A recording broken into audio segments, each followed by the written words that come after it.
ஆ ஆ ம் ஐயா நீங்கள் எந்த கட்சிக்கு இங்கே ஆதரவு? நாங்கள் திமுக தாங்க. என்ன காரணங்கய்யா? அது காரணம்னா எனக்கு தெரிஞ்ச வரலாம் திமுக விட்டா எதுவும் போக மாட்டேன். நன்றிங்க ஐயா. ஐயா நீங்கங்கய்யா?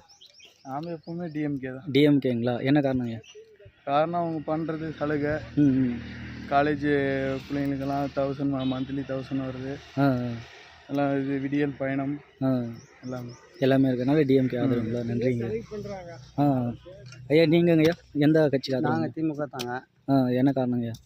வந்து இந்த ஏரியாவில் வந்து ஏடிஎம்கேக்காரர் வந்து ஒன்றும் சரியில்லை. 25 வருஷமாக ஒன்றும் சாதிச்சிலே கிடையாது. அவன் சும்மா ஒரு டுபாக்கூர் மாதிரி 5 வருஷத்துக்கு ஒரு முறை தான் வர அப்படியே. மறுபடியும் அவரால் ஒரே ஒரு 10 வருஷம் பிரயோஜனம் இல்லை. பரம்பரையாக நாங்கள் அதான் சொல்லுவோம். டிஎம்கே அதனால போடுறோம். இப்போ ஆளுங்கட்சி தவிர இல்லை. நாங்கள் ஓப்பன் நிறையா பண்ணுவோங்க ஏதாவது முடிஞ்ச அளவுக்கு. அப்படிங்களா? இந்த பகுதியில் நடக்கக்கூடிய தொழில் என்னங்க ஐயா? விவசாயத்தில் விவசாயம் தான். கரும்பு, மஞ்சள், சுகர் மில்லுங்களா? ஆமாம், சுகர் மில்லே வந்து அவன் மந்திரியை இருந்து மூடி வச்சது மீறி தான் அவன் அது ஒன்று தான் மீறி ஆனது அவரால். ஆனால் சாதிஸ் கிடையாது. தண்ணி வசதி 25 வருஷமாக கொண்டு வரேன்னு ஏமாச்சுன்னு பித்தலாட்டத்துலேயே போகிறான். 5 வருஷத்துக்கு முறை வந்து கொண்டு வரேன். இப்போ ஸ்டே வாங்கி நிறுத்தி வச்சுதான். 25 வருஷமாக இந்த ஆட்சியில் வந்து எம்எல்ஏ வந்துக்குன்னு அவர் எந்த நடவடிக்கையும் எடுக்கவே கிடையாது. எங்களுக்கு வந்து அதனால வந்து அவர் வந்து இன்சார்ஜ் ஒன்றும் பண்ண கிடையாது. அவர் வந்து எங்களுக்கு கொஞ்சம் செலவு கிடைக்குது.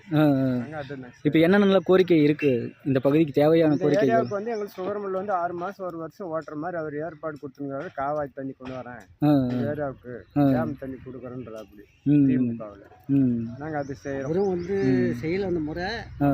ஆனால் மீண்டும் வந்தாருன்னா செஞ்சிருவார். வாய்ப்பு இருக்கு. செஞ்சுட்டா இப்போ இந்த பகுதிக்கு வந்து சுகர் மில்லு, தண்ணி வசதி தேவைப்படுதுங்களா? அது வந்து கோரிக்கையாக இருக்கு. கோரிக்கை முக்கியமாக இருந்தது. ஆனால் 25 வருஷமாக சொல்லி